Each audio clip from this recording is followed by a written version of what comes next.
Hello दोस्तों, सभी को नमस्कार। और आप मेरे चैनल पे अगर नए हो तो सब्सक्राइब शेयर ज़रूर करना। और दोस्तों, जो लोग पुराने हैं उनको तो मालूम होगा कि हमारा कौन सा पार्टी चल रहा था। दोस्तों, हमारे पॉलिटी में चल रहा था ब्रिटिश शासन अधिनियम, जो कि हमारे इंडिया में जब ब्रिटिश आई थी, कंपनी शासन कर रही थी। कंपनी को हटाने के लिए फिर यहाँ पे शासन चलाया गया। फिर उसके बाद भारत तो आज़ाद हुआ था। तो पहले तो दोस्तों 1600 में आई थी कंपनी, तो वो शासन चला रही थी। फिर वो व्यापार सॉरी वो पहले तो शासन नहीं चला रही थी, व्यापार करने के लिए आई थी। 1600 में 1765 में उसको बंगाल, बिहार, उड़ीसा में दीवानी के अधिकार, मतलब दोस्तों उसको राजस्व और क्षेत्रीय शक्तियाँ प्राप्त हो गई क्षेत्रीय न्याय के लिए। तो फिर वो राजनीति और प्रशासन करना चाहती थी, तो ब्रिटिश सरकार फिर उसको हटाने के लिए ये अधिनियम लाई थी। और इसी तरह से हमारा संविधान बना और हमारा भारत आज़ाद हुआ दोस्तों। 1858 का सिपाही विद्रोह था। 1857 को एक विद्रोह हुआ था हिंसा का, जो कि दोस्तों बहुत छाया था पूरा इंडिया में। दोस्तों, इसी को लेकर हम आज बात करते हैं 1892 का अधिनियम। इसमें क्या हुआ दोस्तों, ये देख लेते हैं। इस अधिनियम के माध्यम से केंद्रीय भारतीय विधान परिषद की अतिरिक्त सदस्य संख्या बढ़ाई गई। तो इस अधिनियम के इसके माध्यम से केंद्रीय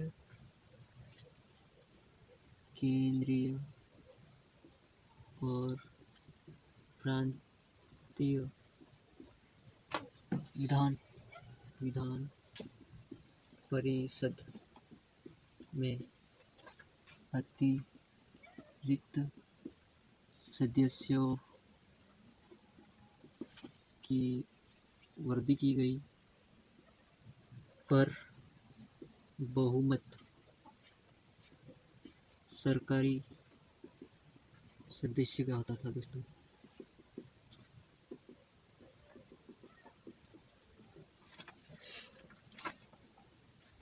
इसमें क्या किया गया है, इस अधिनियम के तहत केंद्रीय भारतीय विधान परिषद में जो संख्या थी, उसके अलावा गैर सरकारी सदस्य की संख्या भी बढ़ाई गई। पर इसमें जो बहुमत होता था वो सरकारी सदस्य का होता था।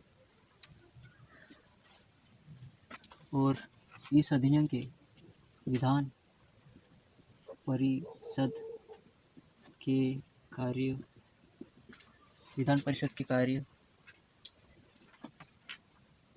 वृद्धि विधान परिषद के जो कार्य है उसमें वृद्धि, बजट पर बजट होता ना, उस पर बहस करने की प्रक्रिया शुरू होगी। बहस करने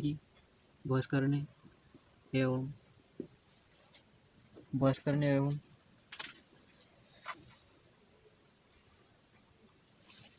जो कार्यपालिका होती थी, कार्यपालिका के प्रश्न कुछ क्वेश्चन पूछते थे, उसका उत्तर देने के लिए अधिकृत कर दिया गया है दोस्तों। तो दोस्तों, इसी तरह से ये अधिनियम याद भी रहेगा, अच्छा भी है। और दोस्तों, इसमें क्या क्या करना है, एकदम अच्छा था दोस्तों। फिर दोस्तों, इसमें केंद्रीय विधान परिषद और चेंबर्स ऑफ बंगाल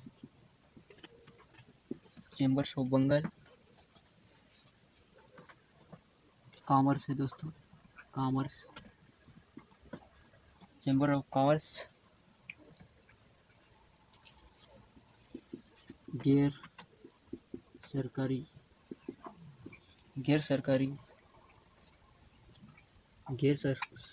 सरकारी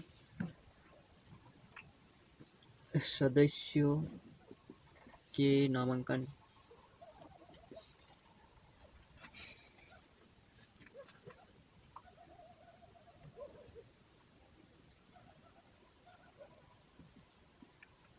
गैर सरकारी सदस्य के नामांकन के लिए वायसराय की जो शक्तियाँ थे, प्रावधान था।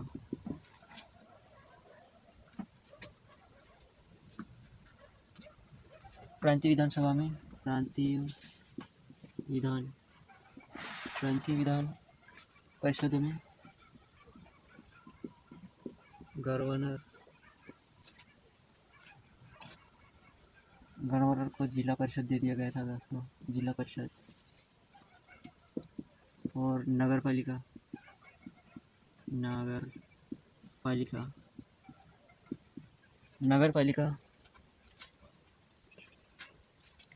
विश्वविद्यालय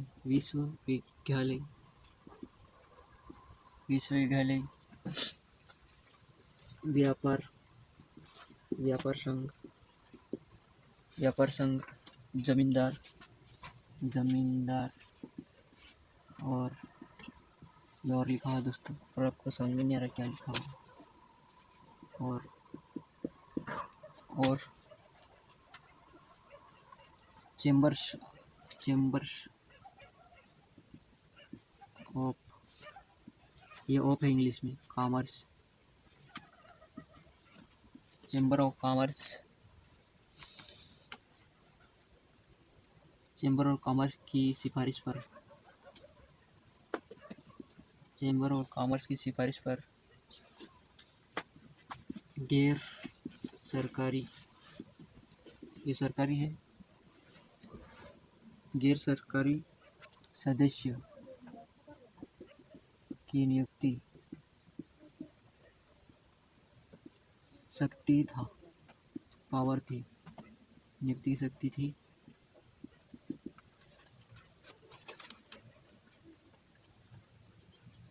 तो इस अधिनियम ने क्या किया, केंद्रीय प्रांतीय विधान परिषद में दोनों में गैर सरकारी सदस्यों की नियुक्ति के लिए एक सीमित और परोक्ष रूप से चुनाव का प्रावधान कर दिया। हालांकि चुनाव शब्द का अधिनियम प्रयोग में नहीं लाया गया था। तो ये लिखना कि चुनाव शब्द का प्रयोग अधिनियम में लाया गया था कि नहीं लाया गया था। चुनाव शब्द का प्रयोग 1892 में लाया गया था। तो दोस्तों ये शब्द का यूज नहीं हुआ था, प्रयोग तो हुआ नहीं, चुनाव तो हुआ था दोस्तों, गैर सरकारी सदस्य को लाया गया था, पर उस शब्द का यूज नहीं किया गया था। ये याद रखना, ये आएगा चुनाव। तो दोस्तों ये लिखना, चुनाव तो हुआ पर चुनाव शब्द यूज नहीं हुआ। ये यूज है इंग्लिश में, उपयोग नहीं हुआ। दोस्तों वीडियो लंबी हो जाएगी, मिटाना पड़ेगा इसको। तो हम पढ़ेंगे 1909 का अधिनियम, जो कि मार्ले मिंटो सुधार के नाम से जाना जाता है दोस्तों। और दोस्तों ये इम्पोर्टेंट है यूपीएससी के लिए, एमपीएससी के लिए, इसको याद ही कर लेना, ये बहुत महत्वपूर्ण है। सांप्रदायिक जनक कौन थे, ये तो दोस्तों ये 1 नंबर का क्वेश्चन है, आने वाला है दोस्तों, और यूपीएससी एमपीएससी में था आता ही दोस्तों। तो दोस्तों मार्ले मिंटो सुधार के नाम से तो जाना जाता था दोस्तों, पर उस समय लॉर्ड मार्ले जो कि इंग्लैंड में थे, भारत के सचिव, और लालो मिंटो जो भारत में वायसराय थे। तो दोस्तों ये याद रखना, मार्ले मिंटो जो कि सचिव थे, मार्ले और मिंटो जो कि वायसराय थे, ये दोनों नाम अलग अलग है। मार्ले मिंटो बोलते हैं शॉर्टकट में इनको मिक्स करके। तो दोस्तों इसने क्या किया, केंद्रीय प्रांतीय विधान परिषद उनका आकार बढ़ा दिया। केंद्रीय में इनकी संख्या 16 से 60 होगी और प्रांतीय में इनकी संख्या अलग अलग थी दोस्तों। और दोस्तों केंद्रीय परिषद में इनका केंद्रीय परिषद है जो कि उनका मतलब चुनाव का बहुमत सरकारी सदस्य का रहता था, और प्रांतीय में गैर सरकारी सदस्य का बहुमत रहता था दोस्तों। तो ये याद रखना। तो ये लिखा हुआ है, वृद्धि होगी, केंद्रीय में 16 से 60 हो गई संख्या, और प्रांतीय विधान परिषद संख्या समान नहीं थी। और दूसरी लाइन में लिखा, केंद्रीय विधान परिषद में सरकारी सदस्य का बहुमत रहता था, लेकिन प्रांतीय विधान परिषद में गैर सरकारी सदस्य का बहुमत रहता था दोस्तों। तो इन दोनों स्तर पर विधानसभा के कार्यों को बढ़ा दिया गया। जैसे कि हम जान लेते हैं, उनमें कुछ प्रश्न करना हो विधान परिषद में, या बजट पे कुछ भी बस या प्रश्न उठाना हो, वो कर सकते थे दोस्तों। इस अध्ययन ने क्या किया, पहली बार भारतीय को वायसराय गवर्नर के कार्य परिषद के साथ एसोसिएशन में वायसराय के लिए चुना गया दोस्तों। तो वो कौन थे दोस्तों, अपने सत्येंद्रनाथ प्रसाद सिन्हा थे, जो कि सत्येंद्र प्रसाद सिन्हा बोलते हैं। इसको पहली बार वायसराय की परिषद में प्रत्येक भारतीय भी थे, उनको मनोनीत किया गया है, चुना गया दोस्तों। तो इस अधिनियम के तहत वायसराय के पद पे चुने जाने लगे कार्य परिषद में, कार्यपालिका की। और इस अधिनियम ने प्रत्येक निर्वाचन प्रणाली के आधार पर मुस्लिम के लिए सांप्रदायिक प्रतिनिधित्व का प्रावधान किया गया था। और इसमें यह हुआ कि दोस्तों मुस्लिम चुनाव में सिर्फ मुस्लिम मत देते थे दोस्तों, बहुमत। और इस अधिनियम को सांप्रदायिकता का अधिनियम भी बोलते हैं और निर्वाचक भी बोलते हैं। उसके जनक कौन थे दोस्तों? तो लॉर्ड मिंटो है इसके जनक। तो यहाँ लिखा है दोस्तों, कहाँ लिखा हुआ है, लॉर्ड मिंटो को सांप्रदायिक का जनक कहते हैं दोस्तों। इसने ही मुस्लिम के लिए चुनाव अलग करवाया। और इसने presidency corporation chamber of commerce, विश्वविद्यालय और ये थे। और दोस्तों इनके लिए चुनाव अलग था। और जमींदार को मतलब ये अलग, और ये जमींदारों के लिए अलग चुनाव चुनने के लिए प्रतिनिधित्व का प्रावधान किया गया था दोस्तों, जमींदारों के लिए अलग से, और ये अलग थे दोस्तों चैम्बर का, ये इसमें थे। तो दोस्तों तो ये अधिनियम यहाँ पे ख़त्म होता है। और मैंने इसलिए इसको पहले उतार दिया क्योंकि टाइम कम लगना चाहिए। तो दोस्तों इसको मिटाने के लिए टाइम लग जाएगा, इसलिए क्या करता हूँ मैं वीडियो को रोक देता हूँ ताकि बड़ी ना बन सके, कि ऐसे चलने देते हैं, बात ना करते हुए आगे बढ़ते हैं। कौन सा पढ़ना है और क्या क्या करना है।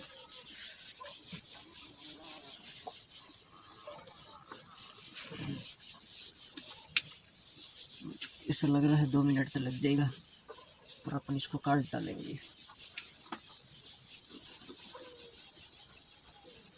ऐसा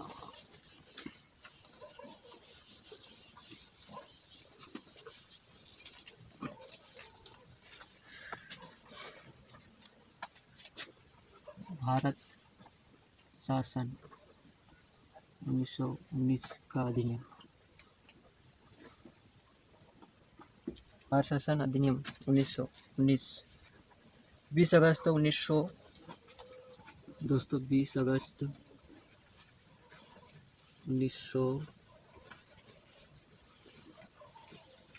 1917 को ब्रिटिश सरकार कहती है दोस्तों, ब्रिटिश सरकार कहती है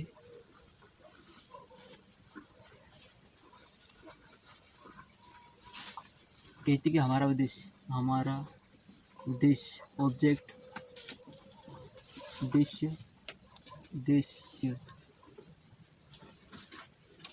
भारत में क्रमिक सरकार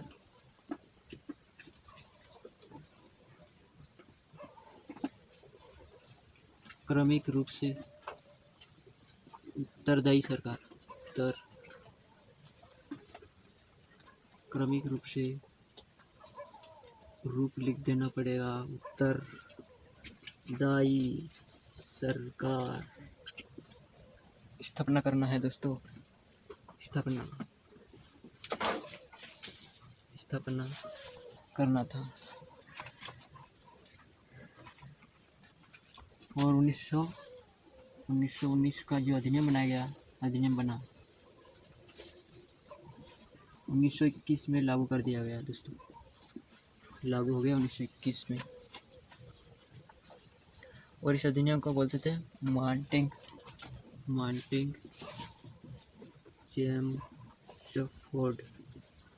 मार्टिन चेम्सफोर्ड सुधार भी बोलते हैं दोस्तों,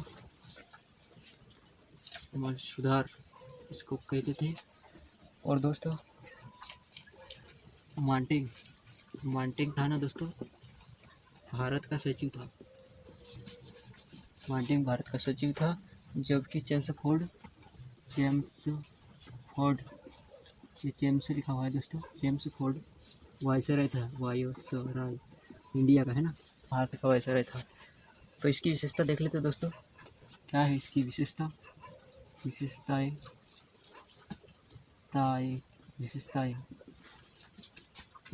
दोस्तों। इसमें क्या है, केंद्रीय प्रांतीय विषय जो सूची की पहचान कर ली गई उनको पृथक कर दिया। तो इसमें केंद्रीय एवं प्रांतीय जो भी विषय थे पहचान लिए गए।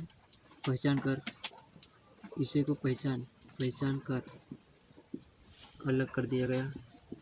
और केंद्रीय परिषद और दोस्तों केंद्रीय राज्य पर केंद्र का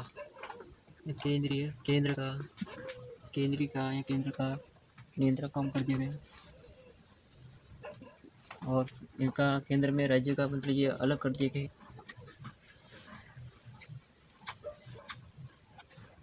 प्रांतीय को अपने विषय में अधिकार बना दिया गया क्योंकि वो अपने विषय को विधि का अधिकार मतलब वो कुछ डिसीजन सूची विषय पर वो कुछ काम कर सकते हैं। प्रांतीय को अलग कर दिया। और प्रांतीय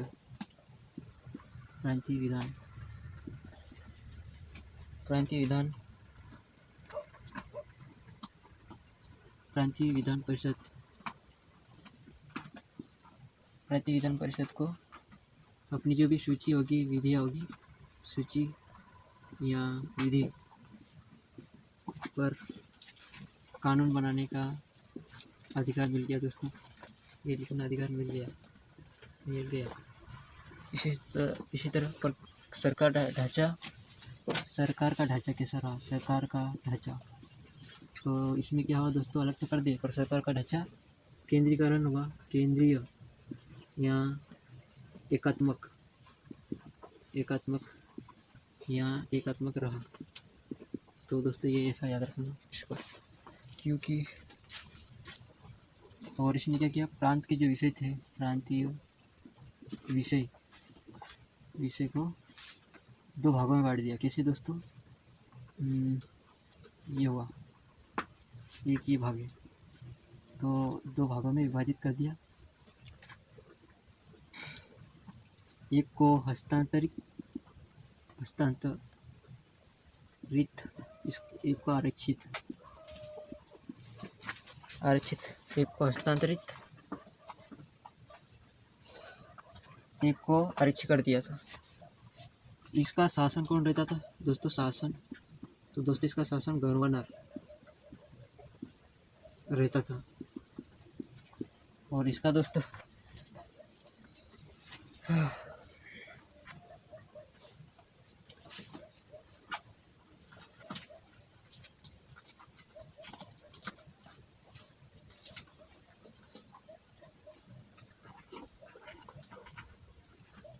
और दोस्तों इसमें क्या करता था, जो गवर्नर था, गवर्नर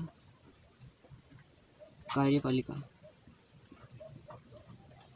की सहायता से शासन करता था। गवर्नर कार्यपालिका की सहायता से शासन करता था।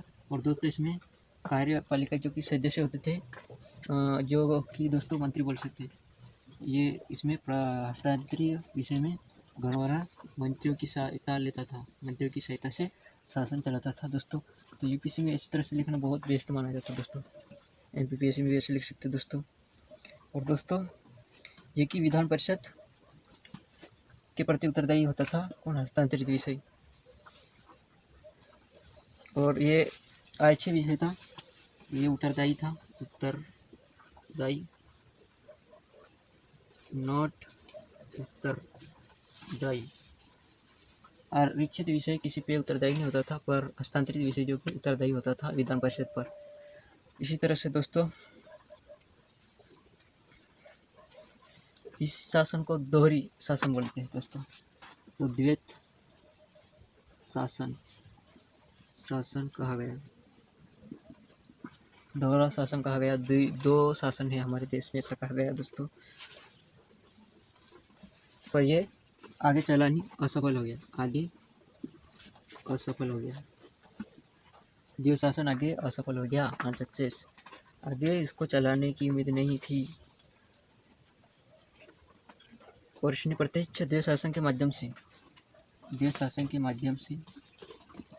प्रत्यक्ष निर्वाचन प्रत्यक्ष निर्वाचन व्यवस्था या सुविधा प्रारंभ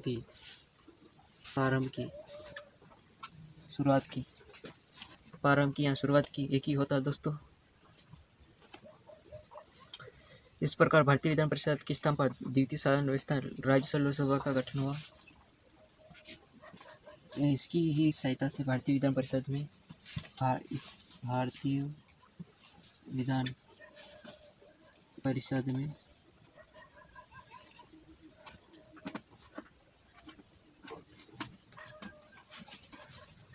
विधान परिषद में द्वैध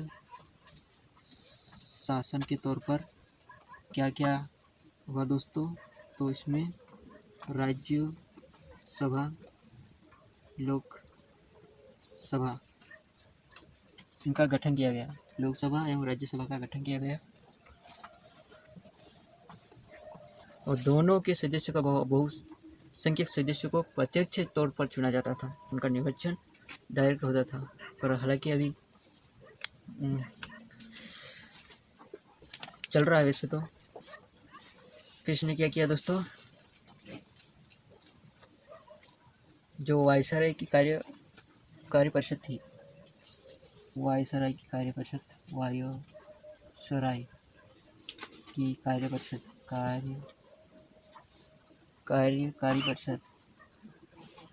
परिषद होती थी, जिसमें कि अधिकतम 6 सदस्य होते थे दोस्तों। इसमें से 3 यानी 6 सदस्य होते थे दोस्तों, 6 सदस्य होते थे। इसमें से क्या करते थे दोस्तों, इसको इस तरह से लिखते हैं अपन, 6 में से 3 सदस्य इंडिया के होते थे दोस्तों। तो लिखना, वायसराय की जो कार्यकारिणी परिषद थी उसमें 6 सदस्य होते थे अधिकतम, उसमें से 3 इंडिया के होते थे दोस्तों।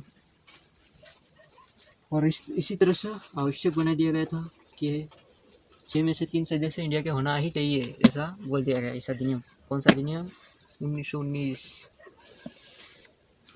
मॉन्टेग चेम्सफोर्ड सुधार बोलते हैं दोस्तों। सांप्रदायिक आधार पर सिख को भारतीय, ईसाई, आंग्ल, यूरोपीय के लिए पृथक निर्वाचन के सिद्धांत को विस्तारित कर दिया।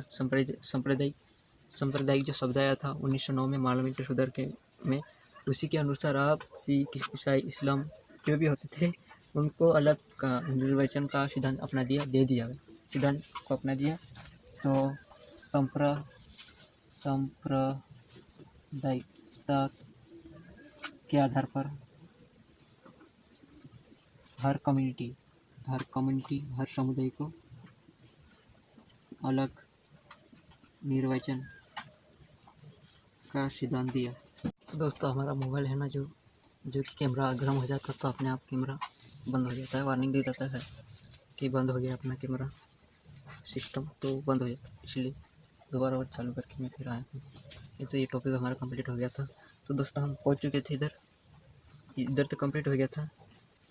तो इस कानून ने क्या किया दोस्तों, जो भी मताधिकार मत देना चाहते हैं चुनाव में, उनके पास क्या क्या होना चाहिए दोस्तों, संपत्ति होना चाहिए, शिक्षा होना चाहिए, ऐसी व्यवस्था रख दी दोस्तों।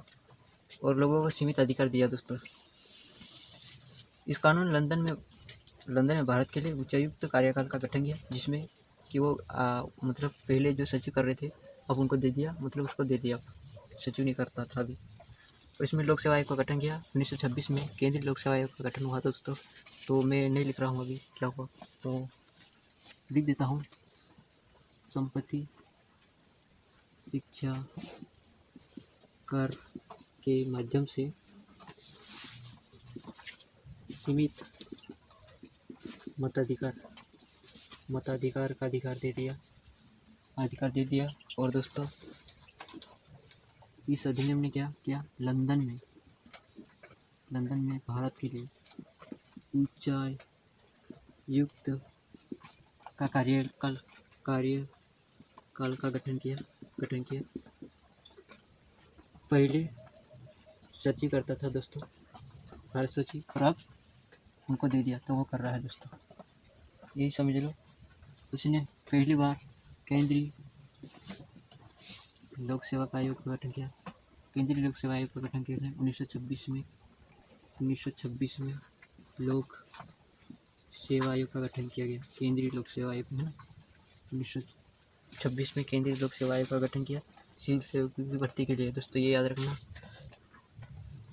तो दोस्तों और इसने पहली बार जो केंद्रीय बजट था, बजट, तो इसको अलग कर दिया, राज्य बजट अलग हो गया। अब राज्य विधानसभा बनाती थी अपना बजट स्वयं। तो ये लिखना। एक वैधानिक आयोग का गठन हुआ, तो वैधानिक आयोग का गठन हुआ, आयोग जिसको बोला है कि 10 वर्ष के बाद रिपोर्ट दे,